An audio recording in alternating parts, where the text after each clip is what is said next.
Ikaze kuri TV yanyu mukunda muri benshi, Ukuri TV show. Tukaba twongeye kubazana rwa rutonde mwadusabye rw'abakire nibura buri muri buri gihugu kigize East Africa. Uyu munsi tukaba twahereye ku gihugu cy'u Rwanda, tukaba tugiye kubabwira abakire 10 bo mu Rwanda, bo muri Kigali ndetse no hanze ya Kigali ariko b'Abanyarwanda. Igihugu twibanzeho ni u Rwanda, n'ubutaha tuzibanda ku bindi bihugu tugenda tureba abakire uko batondekanye ku murongo. Tukiri aho ngaho dukomeza no kubibutsa yuko mukande subscribe kugira ngo mujye mudukurikirana, mukande n'ako kazugira kugira ngo mujye mudukurikirana, buri kiganiro cyose kibagezeho gishyashya mujye mugikurikirana, kuko iyi ni show tuzajya tubaha buri munsi. Ku mwanya wa 10 tukaba tugiye gutangira ku mwanya wa 10 tugenda tumanuka tubatera amatsiko kugera ku mwanya wa mbere. Ese ku mwanya wa 10 urumva ari nde uriho? Ku mwanya wa 10 tukaba dufite umugabo witwa Sina Gerard. Uyu mugabo witwa Sina Gerard yakoze byinshi mu Rwanda, yafashije benshi mu Rwanda, ndetse n'abakozi akoresha ni Abanyarwanda ba kavukire b'Abanyarwanda. Uyu mugabo afite ibikorwa byinshi byinjiriza igihugu ndetse na byinshi biteza igihugu imbere. Bimwe mu bikorwa bye tumuziho harimo insenda, kuba afite urusenda rwe rumwanditseho, akaba afite imitobe yaba ari iyo kunywa, yaba ari amaji, yaba ari akozwe mu bundi buryo, mu mbuto izo ari zo zose zigiye zitandukanye. Uyu mugabo ndetse mu bakozi akoresha abakozi b'aho ngaho bo muri Gakenke ndetse n'abakozi bo muri Rulindo, ubwo ni muri izo nce za Gisenyi. Abari i Gisenyi ndakeka bo babizi cyane, wenda abari i Kigali nibo batabizi, ariko abakozi akunze gukoresha nabo muri ako gace kugira ngo yiteze imbere ndetse n'agace kiwe agateze imbere. Uyu mugabo ibikorwa bye byose babishyize mu mubare w'amafaranga, akaba afite amafaranga atari makeya, ni amafaranga agaragaza yuko business yiwe ikora cyane. Akaba afite miliyoni 34 z'amadolari, ubwo ni miliyari 34 z'amanyarwanda. Urumva ni amafaranga atoroshye kuba wayageraho, ndetse ni n'amafaranga akomeye. Ubwo rero tukaba tumusanga ku mwanya wa 10 mu baherwe cyangwa se mu bakire bafite agatubutse inaha mu Rwanda. Turahasanga Kano Twahirwa Dodo. Kano Twahirwa Dodo akaba ari umugabo uzwiho gukora business zungukira igihugu. Muri izo business izo twavugamo ajya akunda gukora, akaba akora ari we nyiri Ritco cyangwa se Jari cyangwa se RFTC. Izo modoka zose muzazisanga akenshi mu magare zitwara abantu, yaba ari mu ntara, yaba ari mu mujyi wa Kigali ndetse n'ahandi hantu hagiye hatandukanye. Ndetse akaba azwiho yuko hari n'indi kampani yitwa Trinity, nayo ikaba imubarizwaho yuko ari we nyirayo. Izi modoka zose uzazisanga kuri uyu mugabo, ndetse uyu mugabo tukaba tumuziho amakuru yuko ari retired mu gisirikare. Uyu mugabo umutungo we bagiye kubara basanga yuko uri muri miliyoni 48 z'amadolari. Twihuse tukaba tugeze ku mwanya wa 8. Ese ku mwanya wa 8 ninde tuhasanga? Turahasanga umugabo witwa Ruslan Jacques. Ruslan Jacques ni umugabo uzwiho kuba yarakoze uruganda rw'amarangi cyangwa se uruganda rwa Amekikoro. Rukaba ari uruganda abantu benshi bazwiho kugura amarangi. Aya marangi uzasanga ku mazu menshi ndetse no ku bikopo byinshi uzasangaho handitse Amekikoro. Nubona urwo ruganda ruri muri free zone ahagenewe inganda, niho uzasanga runo ruganda. Amarangi yose uzasangaho yanditseho Amekikoro uzasanga yose uko ayo marangi y'amabara yose ni ay'uyu mugabo, ndetse mu mutungo we w'amafaranga twihuse we bakaba bamubarira mu mafaranga miliyoni 60 z'amadolari. Urumva ni amafaranga atoroshye, ni amafaranga afatika, ndetse bano bagabo bakaba barakoze cyane, ndetse no mu byo bakora mwibuke yuko baba bakorera igihugu ndetse no guteza imbere igihugu. Uwo tukaba tumusanze ku mwanya wa 8, tukaba tugiye kujya ku mwanya wa 7. Ku mwanya wa 7 turasanga umugabo witwa Makuza Bertin. Makuza Bertin akaba ari umugabo wari ufite ibikorwa byinshi mu mujyi wa Kigali, ndetse akaba ari umugabo wari uzi bizinesi koko, bizinesi ndetse ifasha n'abanyarwanda, dore ko yakundaga guha akazi abantu b'abanyarwanda. Zimwe muri bizinesi cyangwa se mu nyubako ziwe zaba ziri i Kigali ndetse zinazwi cyane n'abantu benshi zitazibagirana mu majwi y'abantu, hakaba harimo inyubako imwe yitwa MPC Plaza, ikaba iri mu mujyi wa Kigali hafi yo ku iposita. Akaba ari inzu igeretse 3 ndende, ndetse akaba ari inzu nziza iri ahantu heza, ndetse ifitemo na tekinoloji nziza iteye ubwoba, kuko ni inzu yamutwaye amafaranga agera muri miliyoni 40 z'amadolari. Ndetse uyu mugabo ibindi bikorwa yaba azwiho yuko ari nyir'uruganda rwa Rwanda Foam. Rwanda Foam akaba ari uruganda rukora matora Rwanda Foam, matora zikomeye, ndetse kuva kera izi matora zahozwe zivugwa. Urumva ni umugabo uzi bizinesi. Rero uru ruganda rukaba ruherereye muri Free Zone, ndetse akaba ari urwe bidashidikanywaho. Uyu mugabo tugiye kubara mu bikorwa byiwe n'imishinga yiwe n'amafaranga, nubwo yitabye Imana ari ku mwanya wa 7, akaba afite cyangwa abarirwa mu mafaranga miliyoni 75 z'amadolari. Tukaba tumusanga ku mwanya wa 7. Turaje tujye no ku mwanya wa 6. Ese ninde tuhasanga? Tukikwibutsa kora subscribe kugira ngo ujye dukurikirana kuri TV show, ndetse dukomeza no gukomeza tubahereza ibyiza mutazigira mubona ahandi. Tukaba tugeze ku mwanya wa 6. Ku mwanya wa 6 turasanga umugabo witwa Mugisha Joseph. Mugisha Joseph ni muntu ki? Iyo wavuze Mugisha Joseph ujye uhita wumva Fair Construction. Fair Construction ese ni iki? Fair Construction ni kampani irenze inaha mu Rwanda, yaba i Kigali ndetse no hanze y'i Kigali, ikaba yaragiye yubaka ibintu byinshi cyane byagiriye igihugu akamaro. Muri ibyo bintu byinshi harimo imihanda igiye itandukanye, yaba iyo muri Kigali ndetse no mu ntara. Harimo urukiko rw'ubucuruzi rw'i Nyamirambo, aho naho ni Fair Construction yahubatse. Harimo ndetse n'inzu yo kwa Makuza, ya nzu twavuze hejuru iri ku mwanya wa 7, bikaba bivuga yuko iyi Fair Construction ariyo yayubatse. Ndetse bikaba binavugwa yuko uyu Mugisha Joseph mu mafaranga yiwe yagiye yubakisha ibi bintu byose bigiye bitandukanye, ndetse n'ubushobozi bwiwe bagiye babushyira muri karikire mu bijyanye n'amafaranga. Akaba afite miliyoni 150 z'amadolari.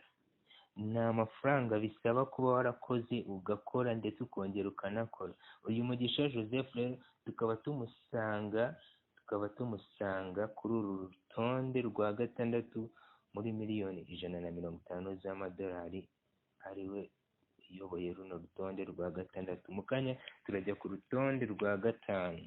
Dukomeje ku mwanya wa 5 hakaba hari umugabo witwa Hatari Sekoko. Uyu mugabo akaba yarakoze business nyinshi cyane, ndetse akaba anafite share. Ndababwira share afite ahantu hamwe, ndetse urumva yuko ari umugabo ushoboye, uzi icyo azi gukora muri business. Sekoko, zimwe mu nzu i Kigali cyangwa se mu muturirwa i Kigali zitoroshye ndetse zinazwi, hakaba harimo inzu yitwa City Tower. City Tower ni iy'uyu mugabo. City Tower mureba kuva hasi kugera hejuru yubatswe n'uyu mugabo ndetse mu mafaranga ye. Akaba afite ndetse na downtown, iyo gare muzi iri downtown ndetse n'iyo downtown yose uyishyize hamwe bikaba bibarirwa mu mutungo we. Nakubwira yuko mu zindi share afite, akaba afite share muri hoteli imwe i Kigali ikomeye ndetse igizanwa n'abantu benshi yinjiriza igihugu, akaba ari Marriott Hotel. Akaba afitemo imigabane muri iyo Marriott Hotel. Urumva nawe ni umugabo uzi gukora, uzi business, uzi icyo ashaka ndetse uteza n'imbere igihugu. Muri ibyo byose tumuvuzeho bakaba bamubarira muri miliyoni 235 z'amadolari. Ni amafaranga atoroshye, ni amafaranga bisaba gukora, bigasaba no gutekereza, bigasaba n'izindi mbaraga zirenze. Uwo rero atari Sekoko, tukaba tumushyize ku mwanya wa 5. Mu kanya twikomereza ku mwanya wa 4. Tukaba dukomeje ku mwanya wa 4. Ku mwanya wa 4 turahasanga uwo bita Gatera Egide. Gatera Egide ni muntu ki? Tukivuga uwo bita Gatera Egide jya uhita wumva SP. Gatera Egide akaba afite ibikorwa byinshi muri Kigali ndetse akaba afite na business nyinshi zimwinjiriza. Gatera Egide tukimuvuga reka tujye twerekeza kuri sitasiyo zose mwaba muzi zanditseho SP. Sitasiyo zose mwaba muzi zanditseho SP zikaba ari sitasiyo z'uyu mugabo Gatera Egide. Ndetse si n'ibyo gusa, Gatera Egide afite icyo bita cargo aviation. Iyo cargo aviation ni uburyo bw'ubwikorezi, yaba ari mu ndege ndetse n'ibijyanye n'ubwikorezi bwose nabyo bikaba bibarirwa mu mutungo afite.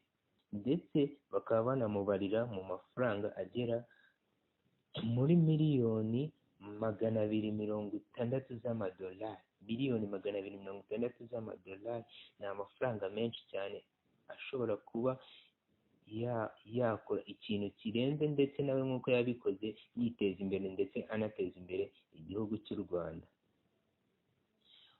Ku mwanya wa 3 turaje tuwujyeho, turahasanga nde? Ese ufite amatsiko yo kumva uri ku mwanya wa 3? Turaje tumujyeho.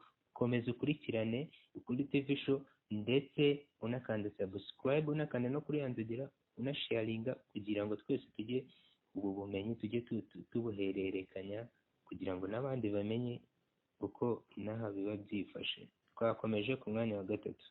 Twakomeje ku mwanya wa 3 tukaba tuhasanga Rujugiro Libert Ayabatwa.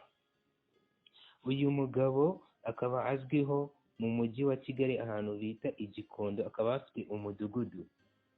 Uyu mugabo twakuze twumva yuko ari we ndetse wa mbere cyangwa se akaba ari we mukire i Kigali, niko twese twakuze tubyumva, ariko siko biri.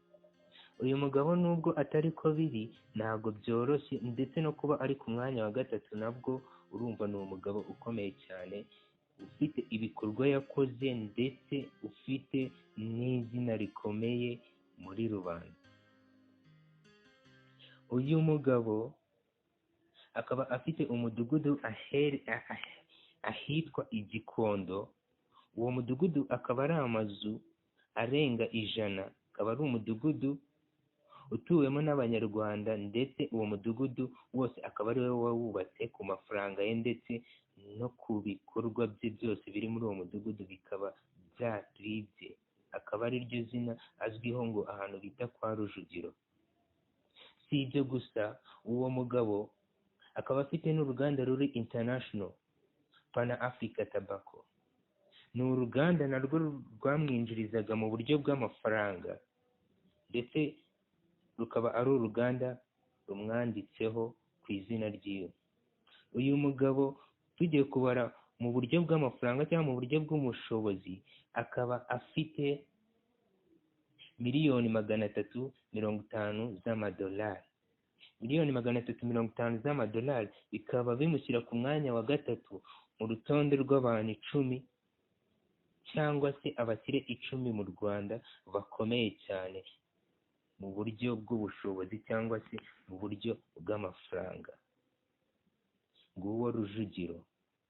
Reka twerekeze ku mwanya wa kabiri. Tukaba dukomeje urutonde rwacu rw'abakire 10 cyangwa se abantu 10 bakize mu mujyi wa Kigali. Tukaba tugeze kuri uyu mwanya wa kabiri. Ese ndakeka mwese mufite amatsiko yo kubanza kumva iri zina ry'uyu muntu uri ku mwanya wa kabiri. Ku mwanya wa kabiri turahasanga umuntu witwa His Excellence Paul Kagame.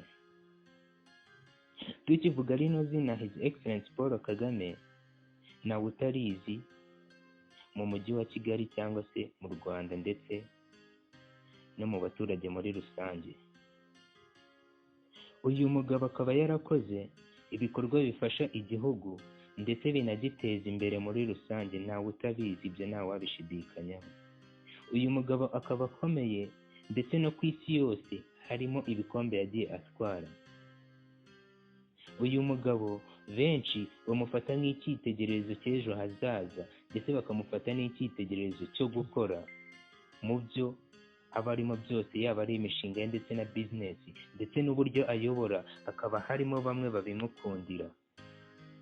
Uyu mugabo akaba akomeye ku mugabane wa Afurika ndetse akaba anarinzwe cyane. Uyu mugabo His Excellence Paul Kagame akaba ari umwe mu bagabo bari ku mwanya wa kabiri w'abakire turi kuvuga ubu ngubu mu Rwanda.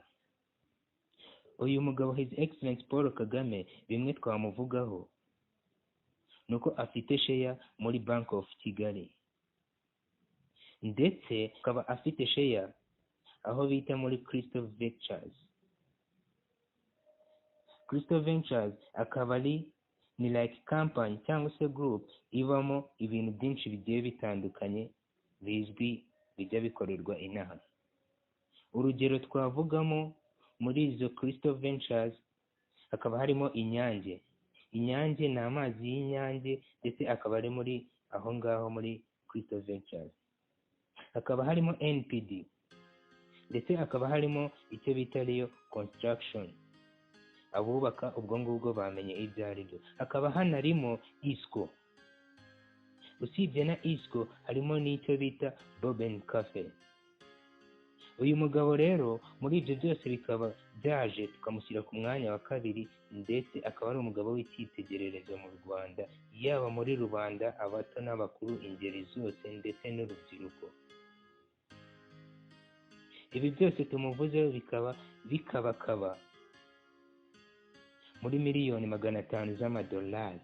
Miliyoni 500 z'amadolari ntabwo ari amafaranga ngo ubyuke upfe gutora, ni amafaranga biba byarasabye gukora, ugakora ndetse ukongeraho ugakora. Akaba ari amafaranga menshi cyane. Ku mwanya wa kabiri akaba tuhasanga His Excellence Paul Kagame. Ese ku mwanya wa mbere twahasanga nde? Ese waba wibaza ari nde waba urusha amafaranga His Excellence Paul Kagame? Eka dunyarukire ku mwanya wa mbere tudatinze tubabwire uri ku mwanya wa mbere. Ku mwanya wa mbere tukaba tuhasanga umugabo Alex. Uyu mugabo Alex ntago inaha mu Rwanda tumuzi cyane, ariko nyamara uyu mugabo ni umunyarwanda koko, umunyarwanda wa nyawe.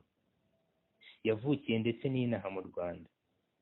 Nubwo yavukiye inaha mu Rwanda ariko bizinesi ze nyinshi yagiye azikorera muri Congo.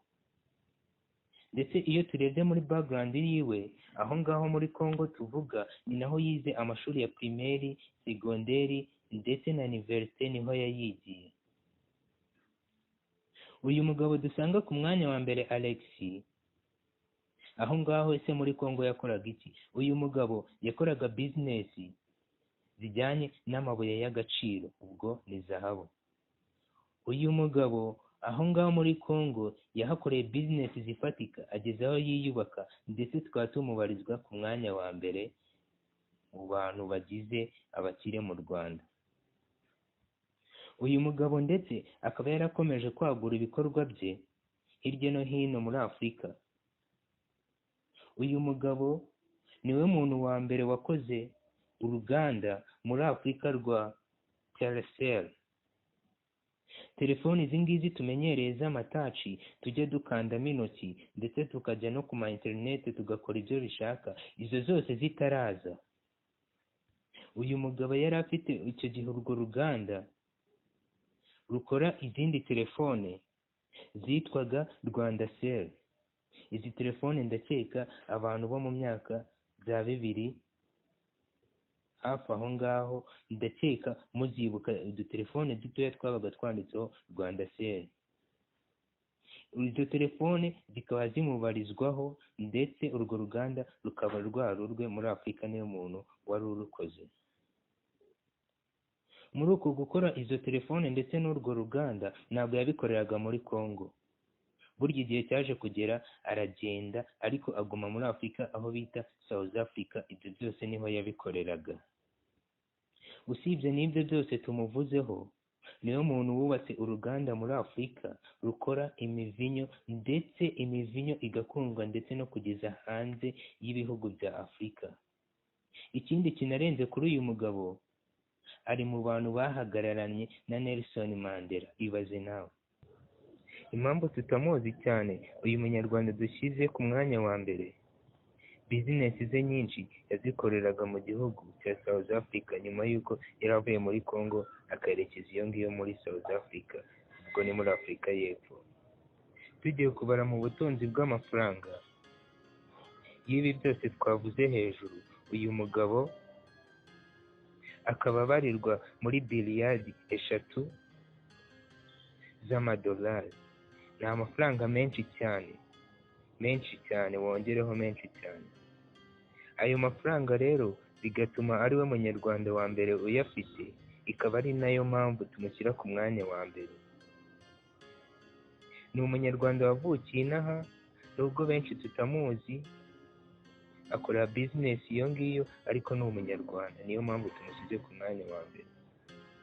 Mwakoze gukurikirana iki kiganiro, naho ubutaha mugumye mukande kuri subscribe ndetse munakore na share. Buri biganiro byiza byose bizagenda bibageraho vuba. Ngaha turabagezaho n'abaperezida bakize muri East Africa ndetse no muri Afurika yose muri rusange. Mwakoze cyane.